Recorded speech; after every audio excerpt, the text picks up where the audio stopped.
Hello there, and welcome to another episode 15 actually, of Ilum Radio. We're 15 episodes in. 15. Holy Oh, crap. I am your host, 15. Dave the Bearded Menace, and with me always is the Master of Disaster, my fellow co-host, cosplayer extraordinaire, Millie. How you doing tonight, Millie? Master of Disaster? What Master of kind of Disaster. title is that? I don't know, All it just, right. just popped up. Oh. It's been a week. It's related to this week's or it's related to this recent episode of Andor, and we'll get into that. So yeah, tonight we are talking about episode 4, aka Aldani, of Andor. And it's still, I'm still liking it. Are you still liking it, Millie? I'm still liking it. Yeah, I'm still liking it, so we'll just get that out of the way right now. We both still like it. I still cannot get over how beautiful this series looks. I know it's mostly because, like, as you said before, they're shooting on location, but like, wow, these episodes are beautiful, Yeah. like just beautiful. But yeah, let's get right into it. Thoughts going into this episode before you even started it up, before you even like turned it on Disney Plus. What were your thoughts going into the episode? I had like zero expectations for like any episode that comes out every week so far, because like I've only seen like 2 trailers, so I'm expecting like nothing. Like I don't know what's like I didn't even know Mon Mothma was gonna show up this week Right. until I saw Coruscant for the first time since Revenge of the Sith. And oh boy, in live action, Coruscant in live action. Yep. True. Coruscant has showed up in the animated shows, but not in live action, not in like several years. So This is just true. to preface that, yeah, it was really exciting. And yeah, we're going to see the Imperial Senate in Bad Batch Season 2. That still doesn't count. That's not live action. Sad. Anyway, man, I'm already getting sidetracked here. But yeah, Coruscant. I wasn't expecting to see Coruscant in live action again. I didn't know. So most of our predictions at this point have gone out the window. Like all the predictions we made in a I couple had episodes. No. I don't remember if I had any predictions pre-Andor other than like potentially Hera and Ahsoka mentions, or maybe I don't know. Chopper. Yeah, I mean, Chopper. this whole show takes place, or this whole season takes place during Rebel Season 1, so I doubt it at this point since it's too early. But maybe next season. I don't know, but. Again, it's too early to tell, and I don't like making wild predictions this early into the show. Like, I honestly don't know where the show is gonna go. Same. Too early to tell. But yeah, all predictions were out the window. I was excited to turn it on, but I've noticed, unlike other Star Wars shows or media, at least from my point of view, you really have to pay attention to what's going on in these episodes sometimes, because like Oh yeah.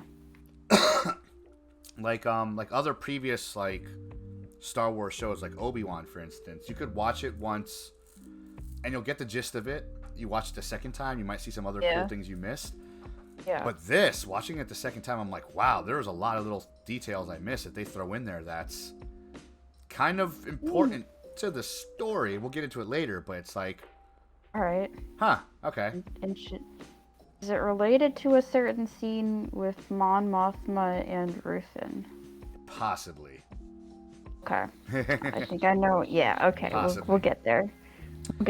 All right. So the first scene is Luthen and Andor like on Luthen's ship, and it's like a very weird line. I was trying to decipher it while watching it the second time. You forget that last week, or the week before, like Luthen and Andor escaped. Yep. Oh, oh yeah.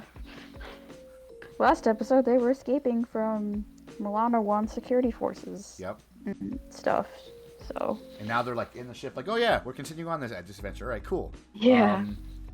So they're escaping on the ship, and the ship goes into hyperspeed, or hyperspace. And Andor's like, what's powering this? And I got confused for a second because I'm like, has he never seen light speed before, or is it just this ship's never gone? Coaxium?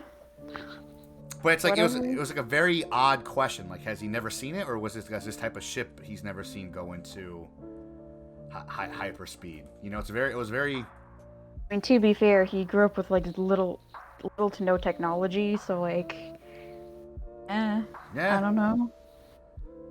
Maybe this is like the second or third time he's ever flown in a ship ever, so. Maybe. Like. Or maybe he's just never seen hyperspace. As wherever he was sitting, it was never seen, I guess. Maybe. But he did see it in the first episode when they did like the flashbacks. I don't know. It was a very odd line. I just wanted to. Probably, I don't know. I just wanted to throw it out there. Maybe. But they start talking about who Luthen is and who Andor is, and Luthen is basically like, who am I? And like Andor just goes, he says like guerrilla, separatist, alliance, and it's like, it's interesting how the separatists are still a thing. Well, he says sep, not separatist, but it's interesting how they're still in this world. You know what I mean? Yeah. Even though it's been 15 years since the Clone Wars ended. So I don't know. I thought that was a very interesting line. But yeah, what were your thoughts on the whole interaction between Luthen and Andor? Like their whole discussion and talks? Interesting. Still makes me wonder about Luthen's character. Even though we see a little bit more of him later on. Mm-hmm. Like, I want to know his story, and like, I came to realize that the Empire is bad, and like, he should do something about it. Start a rebellion, like that sort of thing. Right. We don't know where he was during the Clone Wars. We only saw him on Mothma. That's true. So, we don't know who he was until he wasn't even a character until now. So. Yeah, exactly. Like, his character is interesting. Reminds me a lot. Well, not really of Beckett, but at the same time, he gives me Beckett from Solo vibes. Like they're two completely different characters with two completely different motives. Mm-hmm. But like, he still gives me like the untrustworthy like vibe from him, especially since he mentions that he doesn't really care if Andor lives or not. Like, right. That's definitely something I want to. He doesn't mind killing him either. Right, like something we'll definitely bring up in a bit, and it's like, like you're like I get what you're talking about. I can see what you're talking about, the Beckett vibes, kind of the will play. I didn't trust him at first. Like, I was like, ugh, because because technically we're seeing this from Cassian's point of view, right? And from Cassian's point of view, he doesn't trust him, right? So it makes sense, right? No, it does, definitely. Because it's like, so we know you're right. So just from, even though if you've never seen let's say if you started watching Star Wars from like the prequel trilogy, right? I'm just going like with character background. You started watching Star Wars from the prequel trilogy. I get like a plot twist spoiled early on, but okay. But just building a certain character, like you can pretty much guess that Mon Mothma was going to be in the rebellion no matter what. Seeing how her character is in the Clone Wars series and all that, and you could probably assume no matter what, she was going to be in the rebellion, from the get-go. So again, when it comes to Luthen, you're right. What made him go the rebellion side? Like, what changed big time? Yeah. Like, did he? I mean, obviously. What if we see him in Bad Batch? We could. There's nothing that says that we won't. Takes place after Clone Wars, pre-Empire. Mm-hmm. Well, kind of really early Empire, but still, like, I feel like that's a perfect like time frame to like explore that backstory, because like we've gotten like Saw Gerrera. Yep. Saw Gerrera's gonna show up at some point later on during the show, so like we know that for a fact. It makes a lot of sense. Like, yeah. And he was mentioned later when Andor meets like the other Exactly. rebels. So Exactly. yeah. Okay. Oh, now that I think about it, I might be right. like, in a way, Luthen knows Saw Gerrera, like, indirectly, I guess, so far. Haven't met each other in the show yet, as far as we know, so, like... But we have to assume they know each other. Wait. I like Luthen. I know he's going to be a very deep character, but... Again, in the back of my head, there's that thought that he will eventually die. We're going to see him die either in this season or next. Too early to tell, honestly. Yeah. Because he's not running around the rest of the rebellion through the original. I mean, obviously, he wasn't written yet. But... 90% of the characters we see in the show will die eventually. Like, you know. Yeah. It's just but how... a majority of them are also like a mystery. Like, we don't know what happens to them after. Like, we don't know if they die or just disappear or like. Like, the only character that will survive until Mon Mothma's kind of also a mystery because we don't know what happened to her after Return of the Jedi, like... But, yeah, like... Crazy. And again, if that's in a novel... Full disclosure, Millie and I have not read any of the novelizations I'm or only comics. familiar with the television and movies. So if you guys know... I mean... Visual media. We could easily Google search it, but if you guys know what happened to Mon Mothma, let us know.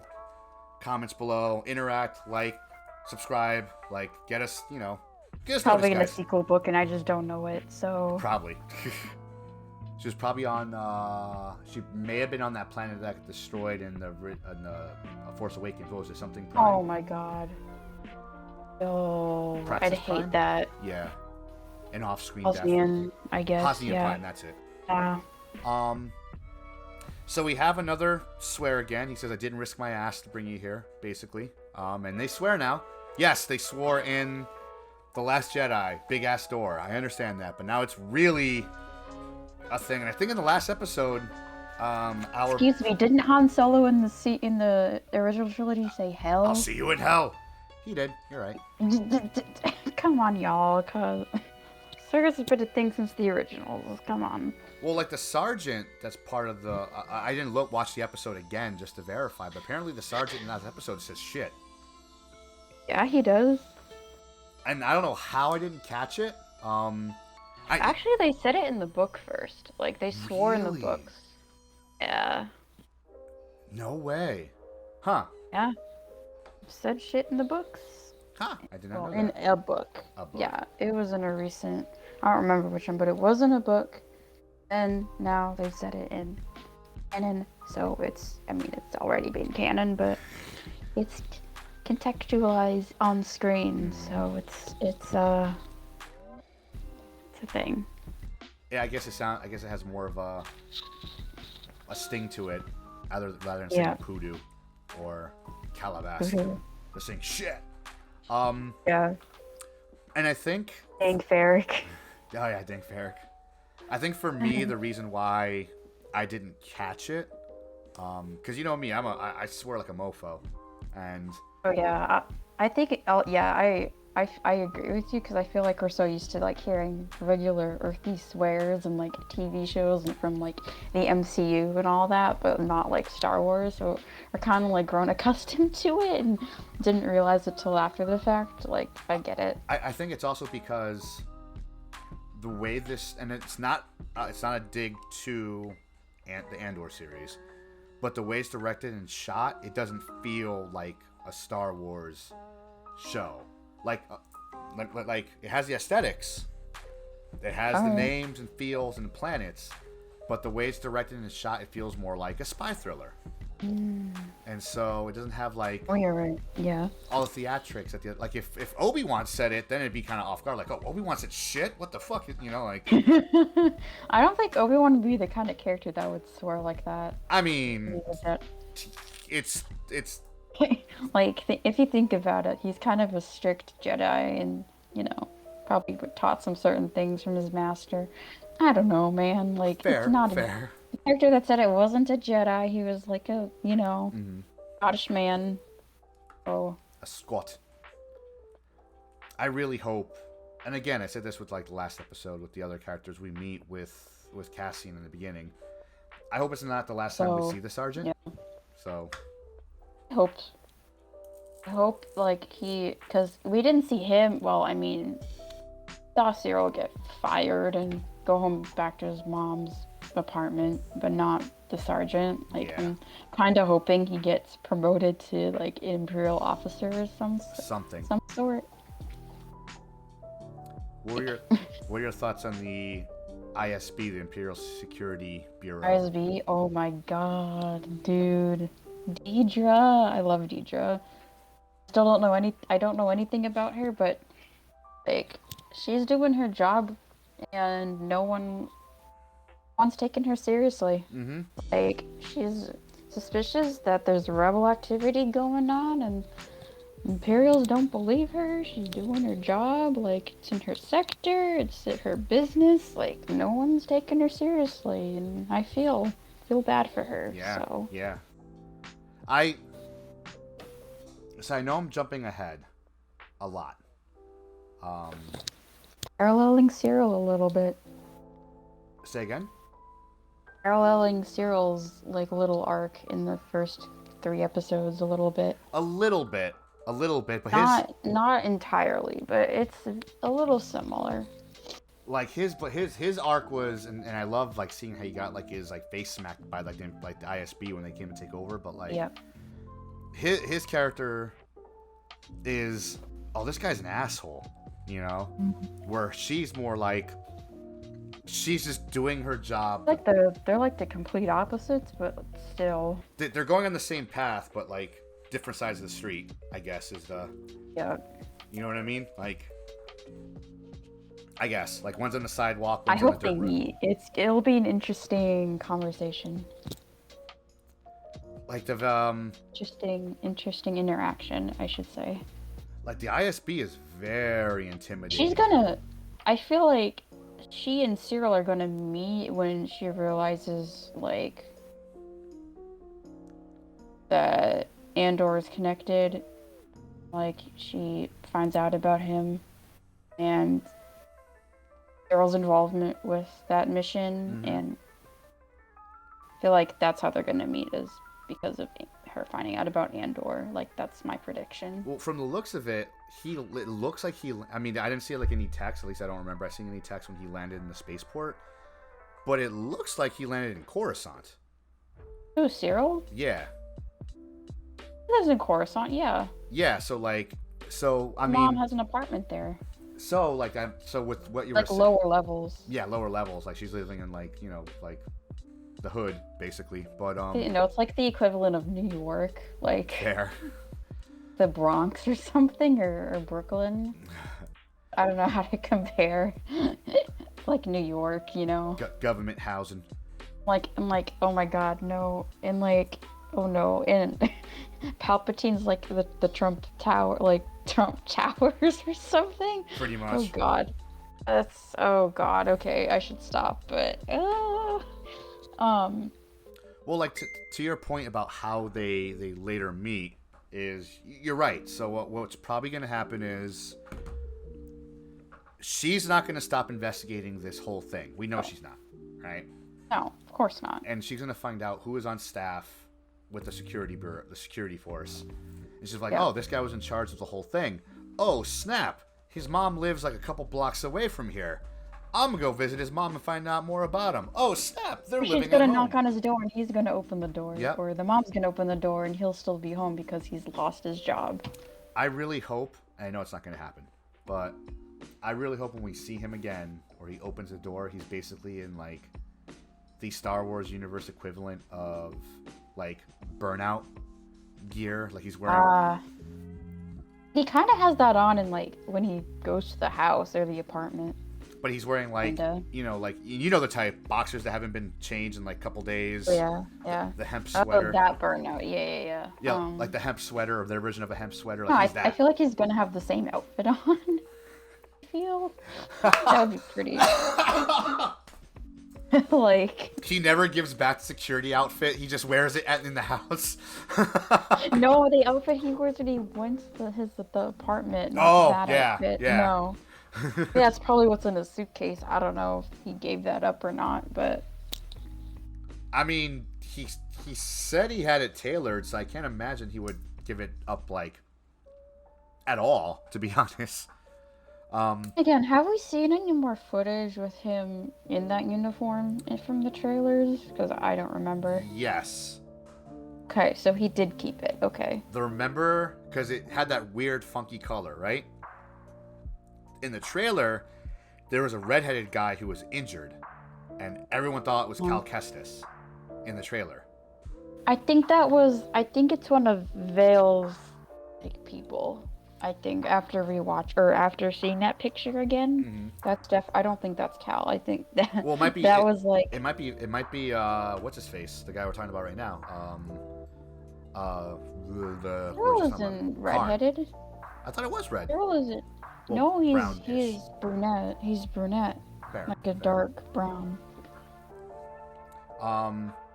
So I find it so.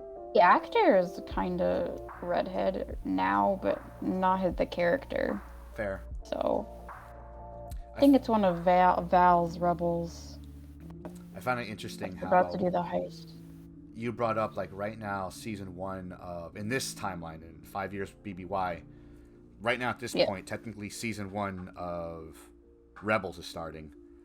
And the Imperial Security Bureau, they talk about increasing security on Ryloth to find. I thought that was kind of cool. Yeah, when I heard that, I was like, "Oh, that's a subtle Rebels reference." I see you, Lucasfilm. Quietly setting up the Ahsoka series. Yep. I feel because we all know Hera's gonna show up in that show. So, according to people who saw the exclusive trailer for Celebration, I'm so jealous. Like, I know how Filoni likes to play with all his toys in the same sandbox. I get Here's that. the thing, though. Filoni ain't involved with Andor. Like, well, this is all. And that's what I like. Oh. Like, so I feel because this series is so good right now. I feel like it would be a disservice if they added another legacy character just to add him in there, whatever. Yes. So what I like mean, we already got 2. Yeah. So what I like about it is just that subtlety, the mention of this stuff. You know, like increased construction materials going to Scarif for whatever reason. You know, like. Yeah. Yeah. So that's the kind of the subtleties I think are just part of it. And the main guy, what's his name, Partagas, like, did he feel like Tarkin to you? Like, he gave me like Tarkin vibes a little bit, the way he talked down to everybody. Oh, the ISB guy? Yeah, the main dude, the main old guy. No, he didn't give me Tarkin vibes at all. No. Really?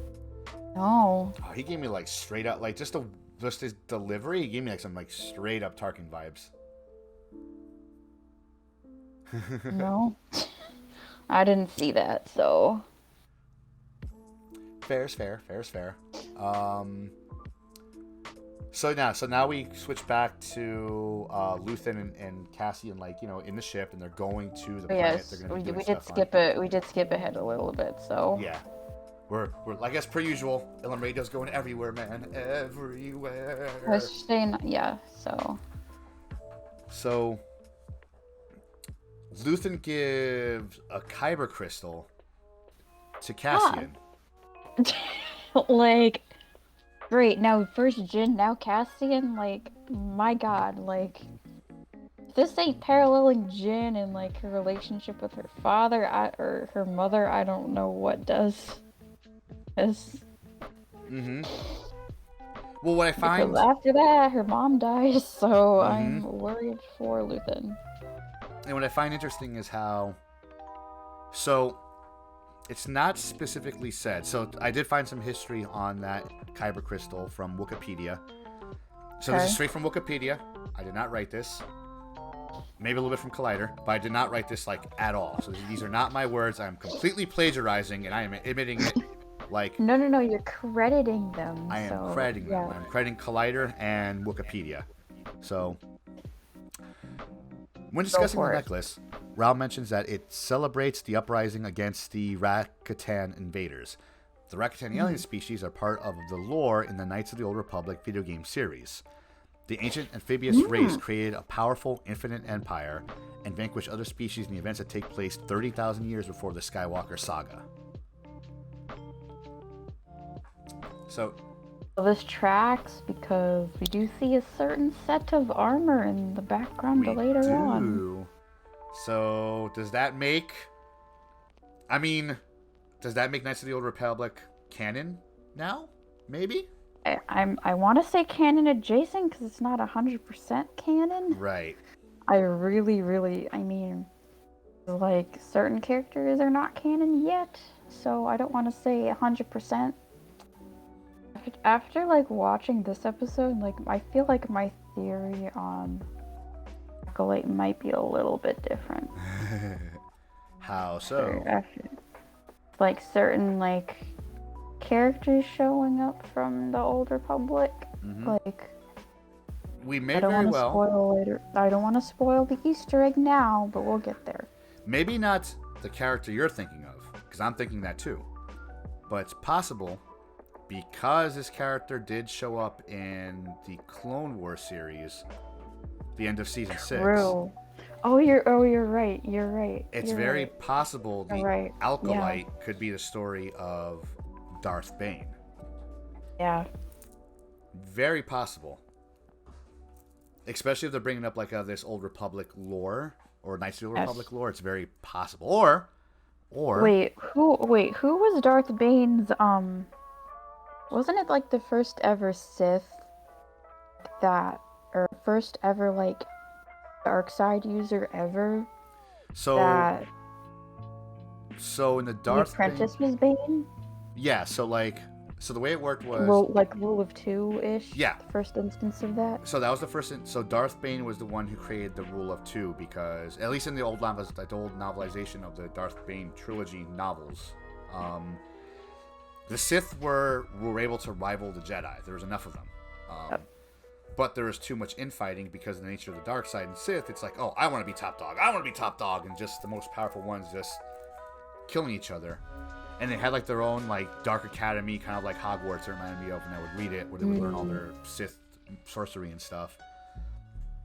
Darth Bane creates a rule of two, completely destroys all the Sith, or he has them destroy themselves, and he adopts a girl that he later calls Darth Zana or Darth something. I forget her. Like I think it's like Xana or Sathanta or something like that.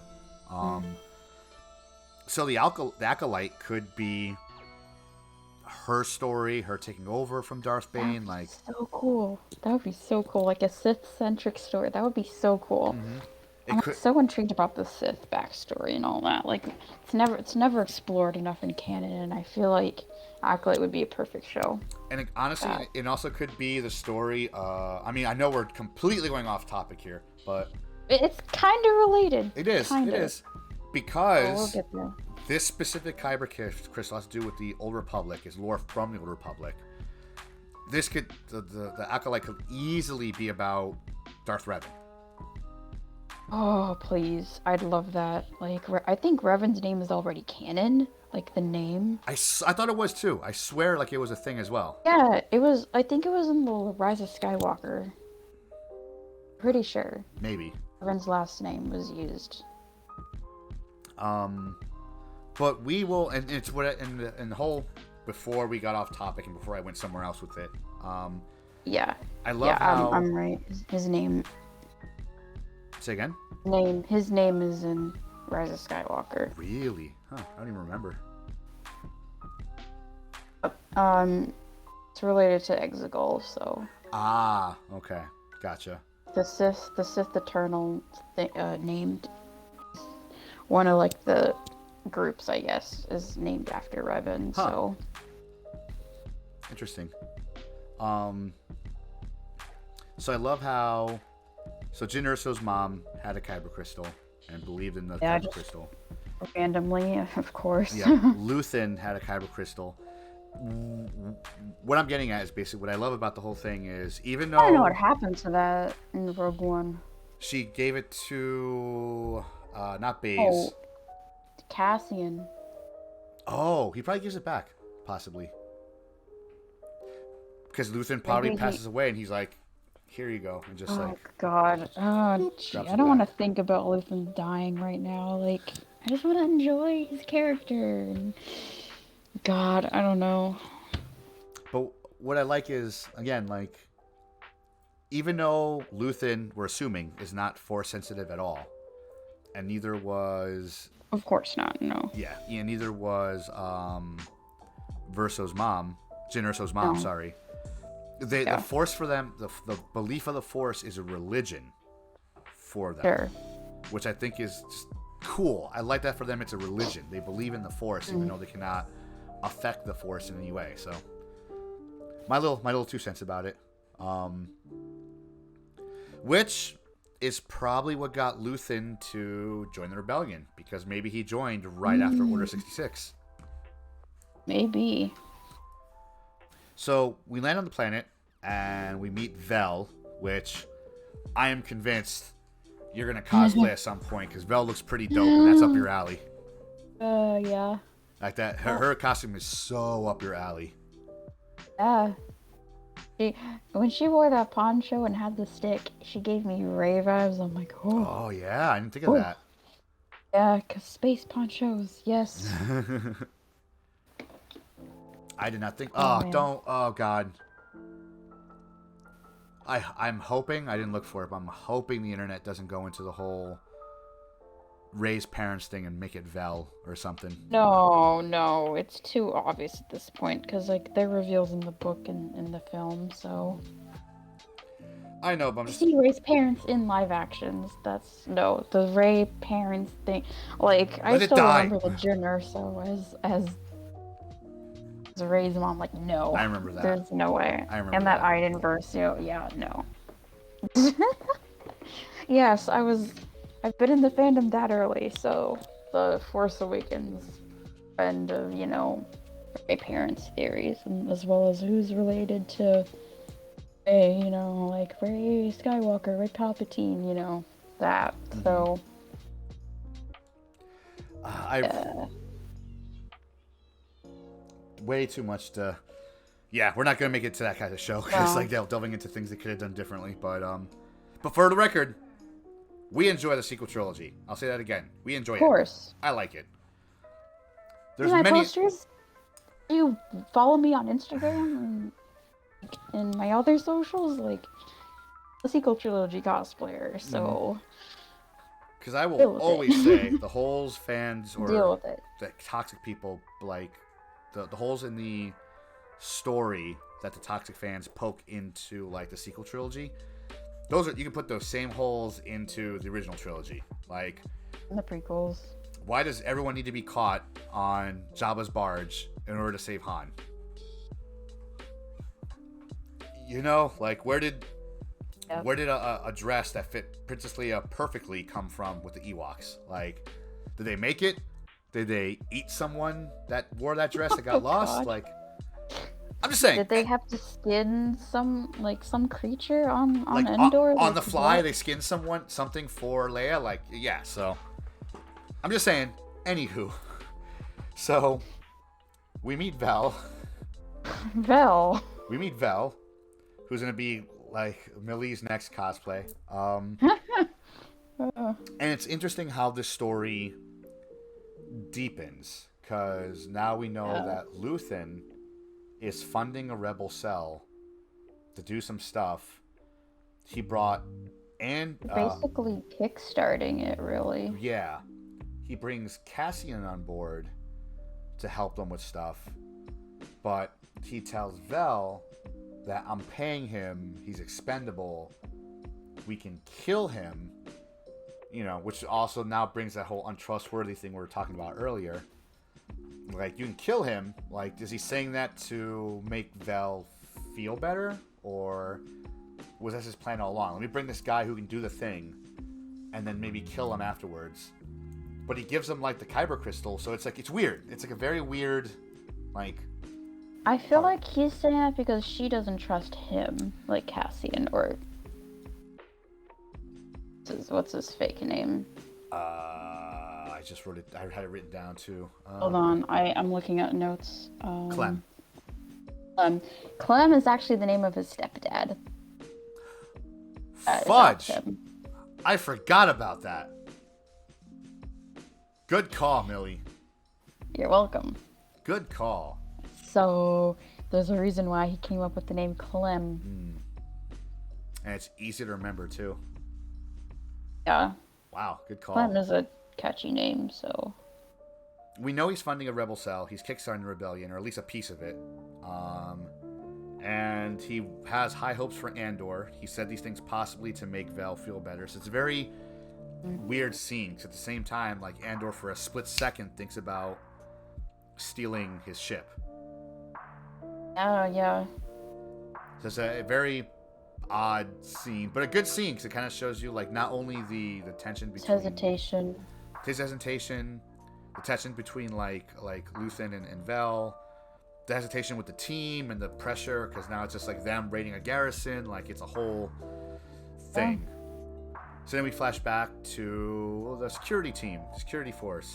And we have a guy from the security bureau there basically talking down to all the guys, the commander, Kern, like our sergeant, everybody. And they're basically saying we're taking over. You know, like you guys messed up so hard. I wasn't expecting it to happen so fast, but here we... Like, I predicted earlier, like, I think during last week's podcast that, like, he's gonna get fired, like, at some point. I wasn't expecting him to get fired this early on, so... Same. Like, I thought we had at least two more episodes before it got there. Nope, they're like, you're fired. Go home and rethink your life. And which is probably exactly what he did. So. And what I like about it is, at least here, it's showing the different branches of the Empire and how they do stuff. Like, you have a security bureau that literally takes over for shit like this when it goes wrong, with like these different little factions running the Empire, help running the Empire. But that's when they send these guys for regular rebel incursions. Like, you're not going to see... We're assuming, not yet anyway, I doubt it. We don't see, like, the Inquisitors showing up at all. Because the Inquisitors are just Jedi hunters. That's it. Yeah, there wouldn't be any Jedi. Because I don't think the Grand Inquisitor shows up in Rebels until... later on in the series. At least not until... like season 3, maybe? Was it 3? Was it? I thought he showed up like at the end of season 1. Or in the middle of season 1. I don't remember Rebels that much, so I have to rewatch Rebels before Ahsoka, because... You know, reasons. Obvious reasons. Yeah. Heck, we can talk about it too, the rewatch. Anywho. Oh, yeah. That's could. a good idea. We could. That's a good idea if we have time, hopefully. Because we do have a lot of shows coming up this month also, like Tales of the Jedi. Oh, yeah. Later this month. I forgot about that. Yep. And then like beginning of next year we got like Mando season 3 and Bad Batch season 2. So that's a lot of content. So and maybe like during the summer or something.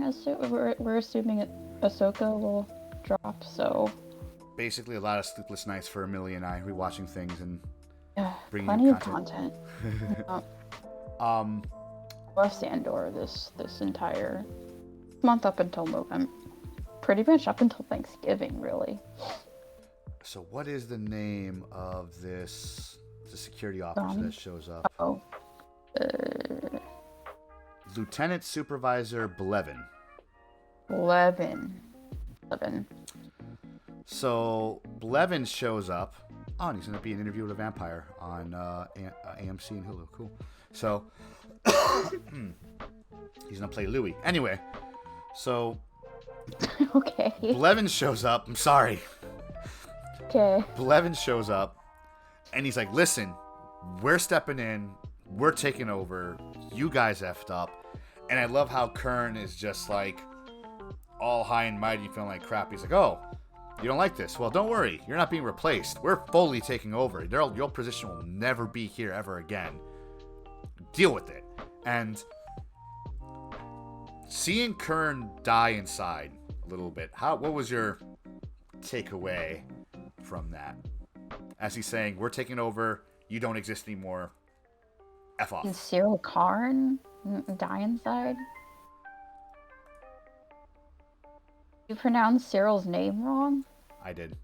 You confused me there. I keep on saying Kern.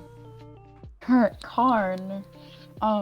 Yeah, I was like, ooh, putting him in his place. That's gonna, yeah.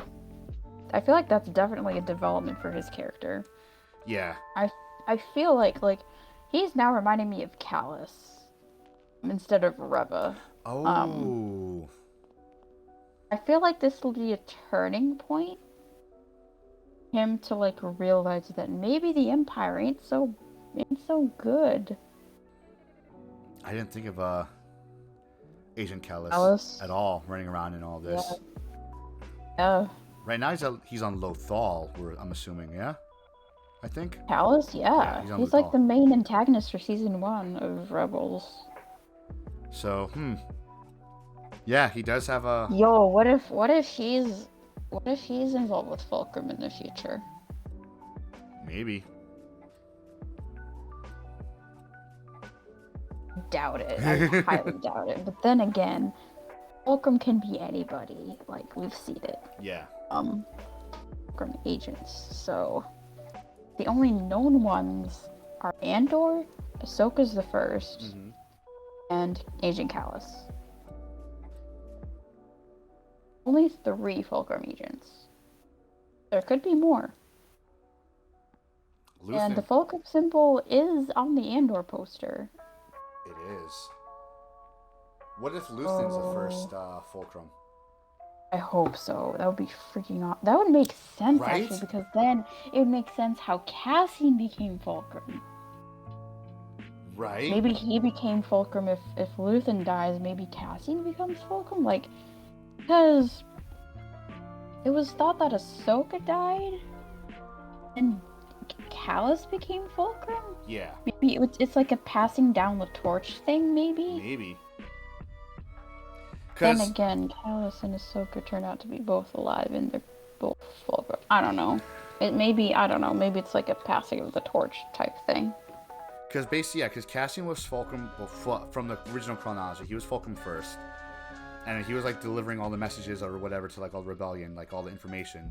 And then it was Ahsoka, and she was doing the same thing. Fulcrum, I received messages from Fulcrum, blah blah blah. There's. I we'll get to see that in season 2 or something. Maybe. I wasn't paying attention. I didn't hear it, but did they say? Does Val say Luthen's name at all when they meet? Of course. They do, right? Yeah, she says Luthen. I'm pretty sure. Yeah. So only because, and I know she didn't say it. Maybe they start referring to him as Fulcrum later on, in next episodes. They'll say oh, by the way, we received message from Fulcrum. He's the guy who's in charge of us. Oh, please. Mm-hmm. I'd love that. I'd love that Rebels connection. Mm-hmm. So yeah, Karn must feel That's what I'm hoping for this show, some sort of Rebels connection. I mean, we got Lothal already, so that's already... Yeah. But yeah, Karn must feel like a complete douche, because he just destroyed his whole entire, unit. And now he has to go home to live with his mom, because of course he lives with his mom. I don't know why. He's the kind of guy who's a mama's boy, follow the rules, 100%. I don't know why when he got home and he says hello mother, I don't know why the first words came out. I'm of course he does, of course he lives with his mom. Why wouldn't he live with his mom? Of course he does. Oh God. I bet there's some weird Norman Bates stuff about it also. He just says mother, I have to tend to mother. Mother says I can't go out tonight. Oh my God. Like Rapunzel. Interesting scene though, because we see Luthen being all with Val and Cassian, and this whole time we see Luthen being very dark and moody, and then he pulls like this Hannah Montana moment, Yeah. and he I was gonna say his like whole like I'm gonna say like Senator Palpatine from the Clone Wars persona. mm-hmm. It reminds me of his personality, but the complete opposite, you know. Good point. Very Like, good point.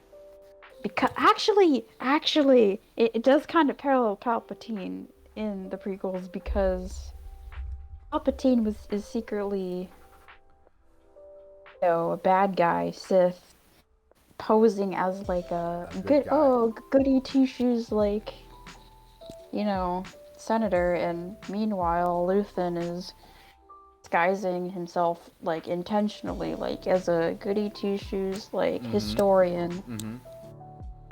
and he's secretly a rebel agent. So yeah, that's an interesting parallel to point out there, like polar opposite but still similar, you know, tactics. And hide from Imperials, where Palpatine was trying to hide from the Republic. Yep. The Republic eyes / the Jedi eyes. So it's like interesting, interesting yin and yang type thing. which makes you wonder, and I'm probably headcanon diving too deep into it. Something he might have learned from Palpatine himself. Who knows? Like, I'm sure that's not the case. Oh, I mean, at this point, Palpatine is like, you know, doing his Emperor thing. Yeah. But, Pretty you know, sure it's... at this point. And him being an art dealer makes sense for him. And how he got the Sith artifacts also, like... Alright, so let's... It's really suspicious. Can we just... Let's get into it. So we're here, right? Can we just talk about the Easter eggs in the whole... Yes. In the whole gallery, yeah. So Mon Mothma, played by Genevieve O'Reilly, who looks phenomenal, by the way. Like, woman is aging like fine wine. I'm just gonna say it, but she arrives to Luthen's like art dealer, like his art studio, like his museum. Oh. And yeah, so we saw a lot in this place. There's like an entire detailed video breaking down what's in there via Star Wars Explained if you haven't seen that already. I feel like there are more that you probably haven't still seen. So I am I just want to sure. point that out. What? And some really obscure ones too, but I just want to hear what you found. So obviously, I'll get to the biggest one at the end, the really, really big one. But we saw the Twi'lek Calicori, like in the back, that weird T thing. You know, we saw that chilling in the back. The tablet. It's made of wood. Huh? Yeah, it's not made of wood. It's made out of like silver or metal, whatever they. Silver. Yeah. We saw the tablet of the father, son, and daughter from World Between Worlds, at least their hands, anyway. And I was like, buy like the little coin collection. She's like, we have coins here. This one's 13,000 years old, which is a very interesting time. Luthen, wow, why? So we saw that. There was, when they go into the back office, there were holocrons in the back, but they were huge. Holocrons. Huge. Like, so holocrons are probably as big as a Post-it note. Like, they're not that, I mean, width-wise, they're not that big, right? Yeah, they're like, actually, I have one right next to me. They're literally this small. They're not that big. And the ones they had in back, actually, you know what they looked like? Now, looking at them, the holocrons in back, they kind of looked like... ones found on Galaxy's Edge? Yes. Or... for a limited time, I don't know if they're still doing it now, but do you remember like the Lucasfilms like Book of the Sith and Book of the Jedi, like those little tiny like books that like visual dictionary? It wasn't a visual dictionary. Do I have one here? But so years ago, not Lucasfilms, but the publisher for a lot of like the Star Wars novelizations, they released a couple of like these books. One called Book of the Sith, Book of the Jedi. Wish I could see your camera so I could see. Oh, I don't have it. Like it's like it's somewhere hidden in my office here. But it was like another one like at the Imperial Manifesto, whatever. But they were like children. There weren't really children's books, but Okay. In the Book of the Jedi, it was like it's basically from the point of view of Luke Skywalker, and that he found like these Jedi texts, and then he would write in like different things he discovered about the Force, and you saw other stuff written in by Qui-Gon or whomever, and same thing with the Book of the Sith. For a time, you could buy a collector's edition where the Book of the Jedi came in a Jedi holocron, a square, but it was huge, a big ass cube. And the one for the Book of the Sith came in a Sith holocron, but a big pyramid. And they're roughly the size of the ones you saw in the back in Cassian. Interesting. So it's almost like that's the Easter egg. Like, hey, you guys remember the limited edition we had for a while? Boom, we're putting them in the back. That is a deep cut. Oh my god. At least that's my assumption of what that was. But my whole thing is they were huge. Sure. And Indiana Jones' bullwhip in carbonite, which was that's what I first noticed. Yep. And before we get to the big one, what did you notice? There was like a Gungan shield from the prequels Really? in the back somewhere. Yep. I did not see that. If you watch the Star Wars Explained video on YouTube later, you'll understand completely. There's like Easter egg videos everywhere. Yeah. I heard that there was like Plo Koon's mask back there also, but I didn't see that. Yes, Plo Koon's species mask. I don't know if it was Plo Koon's exact mask. Mm-hmm. Yeah. The Wookiee helmet from the deleted scene from Kashyyyk, I think, from Revenge of the Sith, I think was also on display. Yes. I think it's like front and center we see it. Like it has like the weird fin on top. Yeah. Yes. That's all I can remember at the top of my head. I know there is more. Again, I'm gonna direct you guys to Star Wars Explains Easter egg video that I found. That's pretty much covers most Easter eggs that's been discovered. So. Star Wars Explained. Oh, and I think behind the whip, I think it was another Indiana Jones prop. Really? Mm-hmm. I don't remember exactly what it is, but it's like the golden statue. Oh, the from Raiders of the Lost Ark. I know what you're talking about. Yeah, it kind of makes sense that Indiana Jones props like make a little cameo, because I think in a certain episode of the Clone Wars they're like characters that carry the Ark of the Covenant. I think so. Yeah, I think I remember that. Yeah. They were like carrying it out, and it looked like that thing from Indiana Jones. Which makes Indiana Jones canon-ish.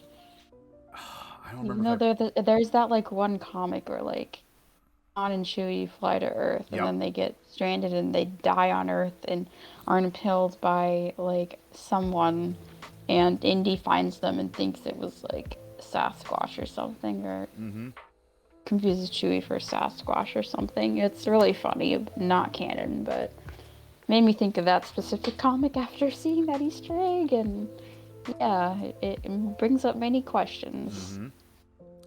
Now the biggest Easter egg, which is gonna make us debate a lot, is we saw Starkiller's Sith armor. We also saw like Mandalorian armor as well, but we saw like Starkiller's Sith armor specifically. Oh yeah. Go ahead. Specifically pre-Imperial, not pre-Imperial, post-Imperial Mando armor, according to Mandalorian costumers that are experts at these armor type of armor. Interesting. It looked like Din Djarin's armor. It did. It looked like it was and it's from that era of Star Wars, and not during pre-Imperial or this era. So it's very weird to see that kind of armor on display during that time period. Big time.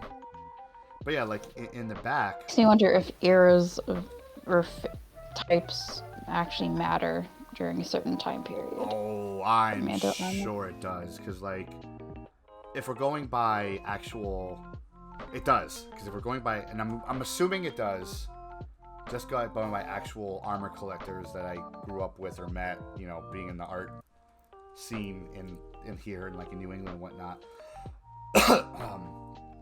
Guys or people who are really into collecting like military artifacts, just military stuff in general, they could tell you skinny. Okay, this was like like the beginning of the war, mid-war, pre-war. Like they know like exactly like when the designs changed, and this is going by like, you know, real world stuff.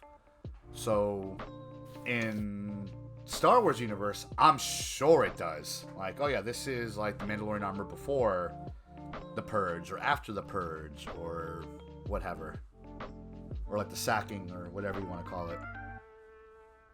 I'm bothered, and I actually do want to look up every single Easter egg in Lutheran shops, so bear with me. Okay. Coming from CBR.com, so let's see.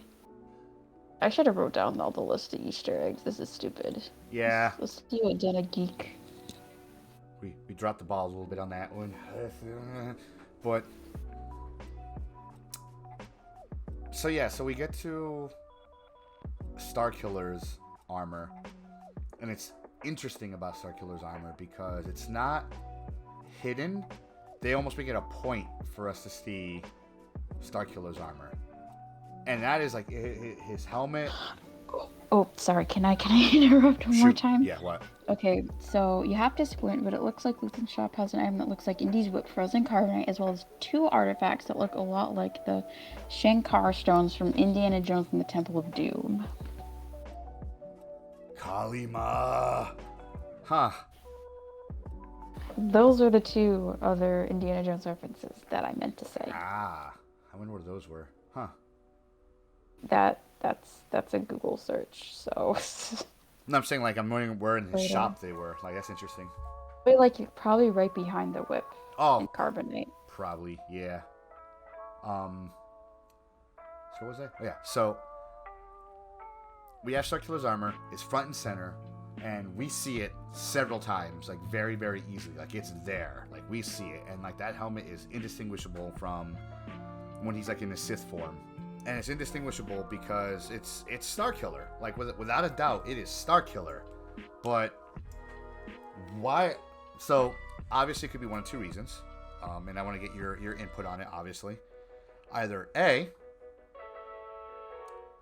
they're showing us his armor because, you know, Easter eggs. Everyone's played the Force Unleashed, and everyone knows that armor. It's probably one of the most recognizable armors that's cosplayed at a convention.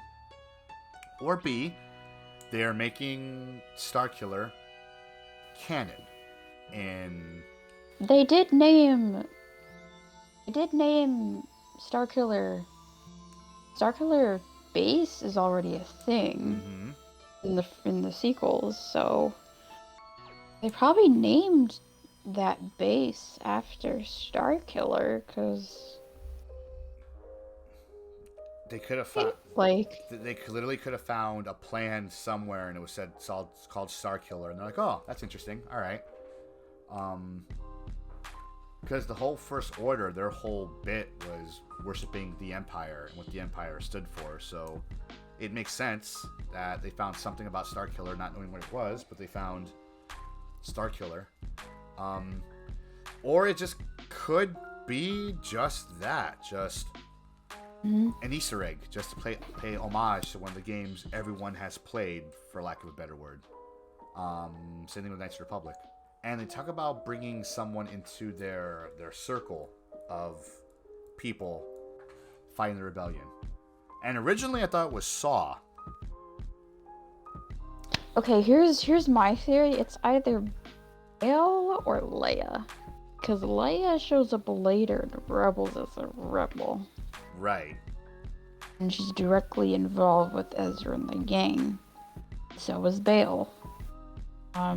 So I mean, we don't know who else is involved other than Bail and Leia and True, because those characters.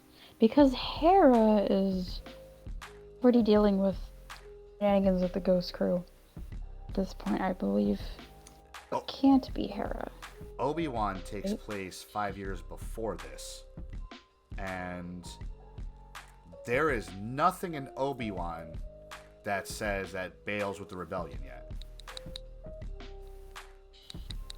There's nothing at all. early. No mention anything of him being part of the rebellion.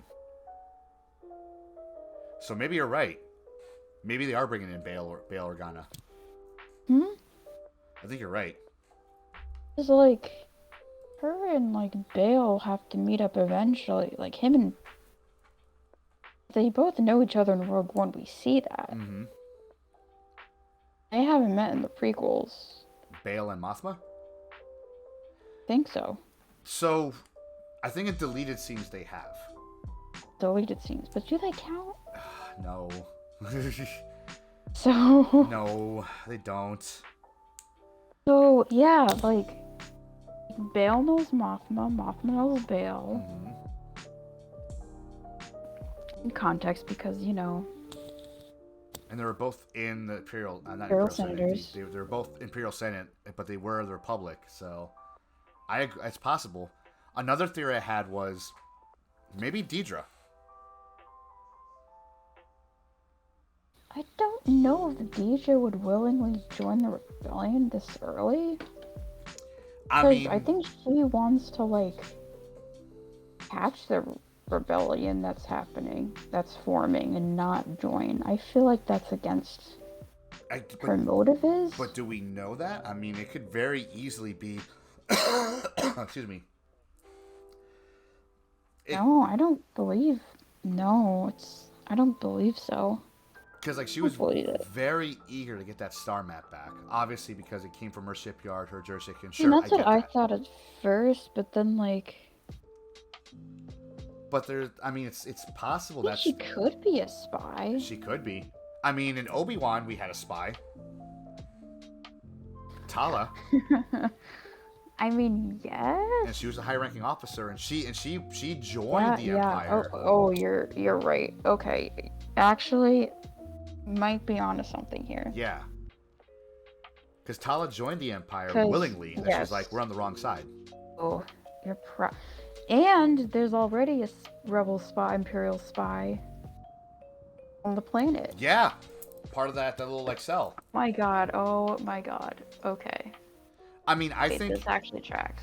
I think your theory makes the most sense that they're bringing in Bail Organa because. Yeah, like that's my initial thought. Like, it makes sense. It does.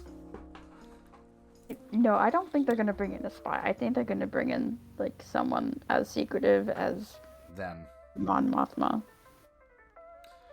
So the one that probably she trusts the most. So. And again, I think your theory makes the most sense. I think your theory is logical. Yeah, logical. Yes. Him and Leia, like, and maybe Brea, but yeah, actually, I don't see much of Brea either. Just Bail and Leia.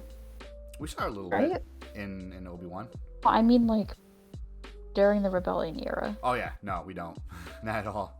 No. Not at all. I mean, maybe in the Leia Princess of Alderaan books, but like... Oh, one thing I forgot to mention. So, last week, when we were talking about Cassian's sister, and I think I think she was the girl wearing red in the trailer, surrounded by the stormtroopers. Remember that whole discussion? Yes. Okay. Yes. That girl is actually Luthen's assistant Clea in the art gallery. Yes. So I'm like, that's interesting. So it just could be that. I'm saying she's sus. Yeah. I mean, maybe she could be Cassian's sister. I think that's way too on the nose. I honestly, at this point, I don't think she is. No. Yeah. I think Cassian's sister is a mystery, like. For now. No. But yeah, I don't know if we'll ever meet Cassian's sister at this point.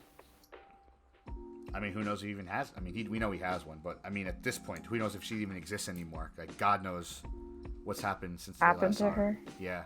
But yeah, it's a very like. I mean, there's like a character on the poster that I don't want to rule out yet, but she's on the poster. Actually, no, wait, that's Val's person, and the assistant is probably on the poster. Can I grab my poster? Because I'm just Sure. staring at it. Sure. Yeah, okay. Be right back for a second. Here's my Andor poster, right? Right. We got, I think that's the assistant right there, right? Yeah, I think so also. And this is like Val's like rebel thing.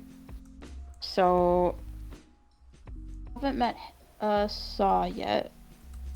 We met almost everyone, and that's Vale right there. So,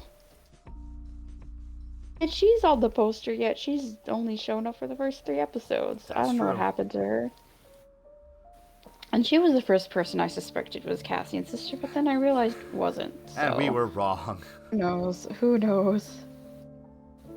So yeah, like everyone we've seen so far, she's part of the rebel cell. Yeah, you're right. Clea, the assistant. Mm-hmm. So now here's the interesting part.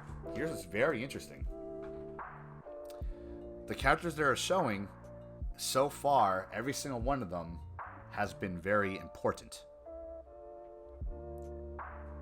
So we're gonna see her again from the first 2 episodes. Yeah, we're gonna see Clea again. I'm positive that we're gonna see Clea again. We're gonna see Bix again, most likely, because she's on there. She seems important. At least, hopefully, for one more episode. Right, like she has. She was such a good character. I don't want to hold this the whole thing. 1 second. Yeah. Sorry. Edit this later. So, Bix was such a good character, like in the first 3 episodes. Sorry, like we have to see her again. It'd be terrible if we didn't see her again in some way, shape, or form. Like we have to see her again. I'm hoping we do because I really liked her character. Yeah. But I mean, we're not even close to halfway through the season. We're not at all. There's 12 episodes in total, and we're only 4 episodes in. Vel. But yeah, we have a lot of just like a lot of tension in this one scene because now we hear that all spies are everywhere. Mon Mothma at the bank, all the tellers have been like replaced. They're all brand new people, so they're probably like part of the Empire. Like even her driver's a brand new person. Like it's getting thick. Like it sounds like it's getting really, really thick, and they kind of sell that the fear in their voices really well. And then Mon Mothma goes home and she finds out her husband Perrin is having a dinner party. Yeah, she has a husband now. Yeah. I mean, it makes sense, but yeah. Like, I mean, he's probably gonna die. God. Who knows? Like, divorce, please. We don't see him again. Her. He probably does divorce him because we don't see her husband in Rebels at all. Oh, it's her. But like it's a very. He's there for a reason. He's part of a jumping point for a plot. We know that. That's probably why they wrote him in there. Because he's probably a centralist. Yeah, probably. Because he's inviting people to his dinner party. He doesn't care about politics. Yeah, and he's inviting people to his dinner party that don't like his wife. That try to, like she said. They're characters from the prequels. That's insane. Mm-hmm. Characters from the prequels. So I can't wait to see that dinner scene. I want to see that dinner scene so bad. Oh my god, that's gonna be amazing. That's gonna be so amazing. It's gonna be so memed. I feel I can already see it like being memed out of the oblivion. It's gonna be the new like cat dinner thing with like the 2 ladies, like the ones yelling and the cat just sitting there. It's gonna be that. I guarantee it. Oh yes, exactly. And then it ends with like the rebel team getting ready to. So we find out they're gonna raid an armory. It's not. It's like. Sorry, I want you to make. I feel like I want you to edit like the cat into like those characters. When it comes out Wednesday, we're like, yeah, I so will. Please. But that'd be so funny. Fuck, we'll make it a shirt. You know what? That'll be our first piece of merch. Like.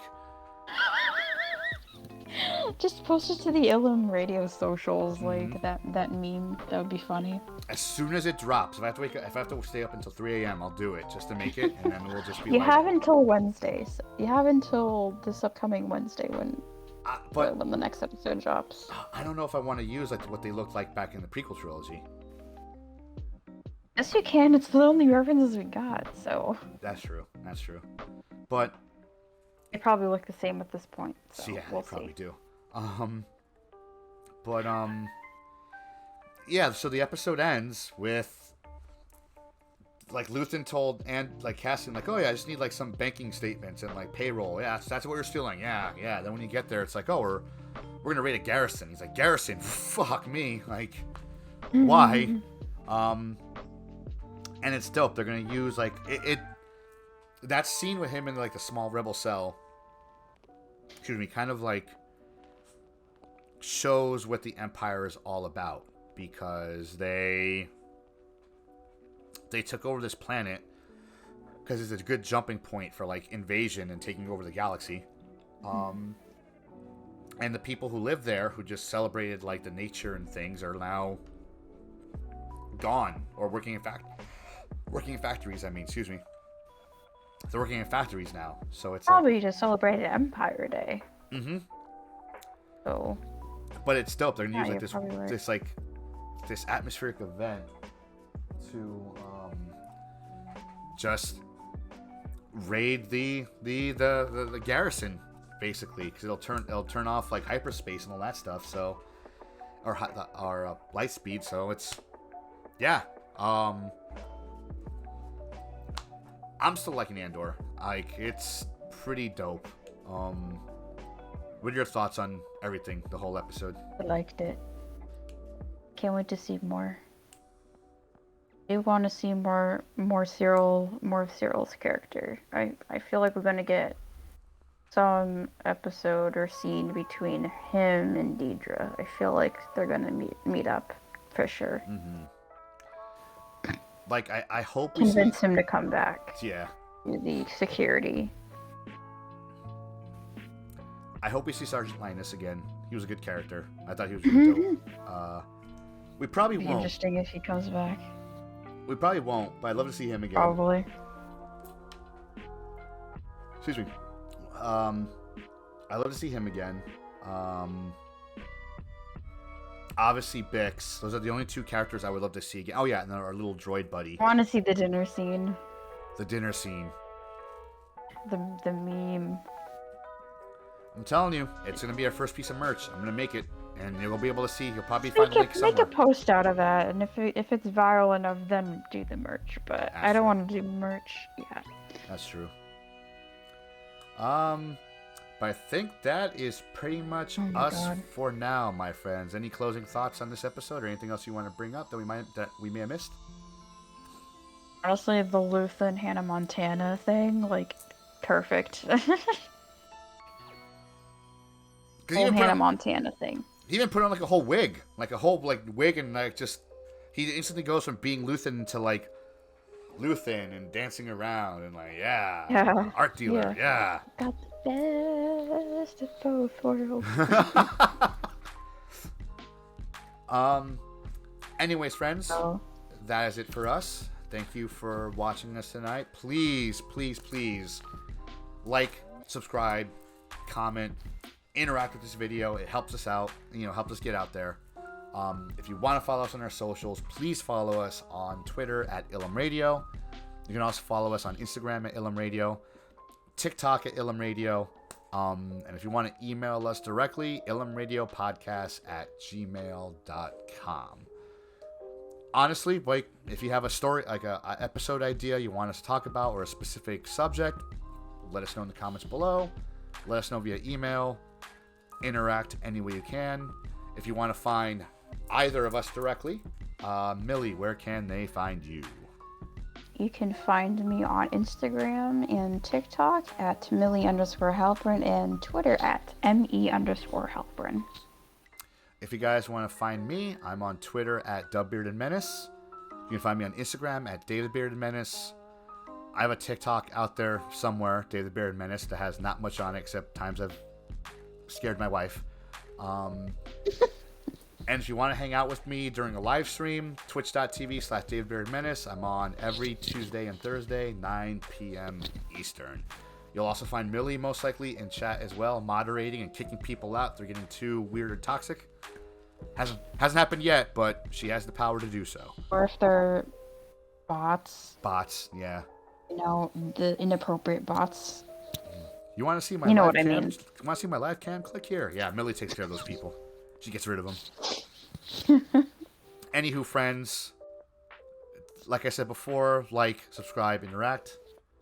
As always, be easy, stay frosty, and may the Force be with you. Peace, guys.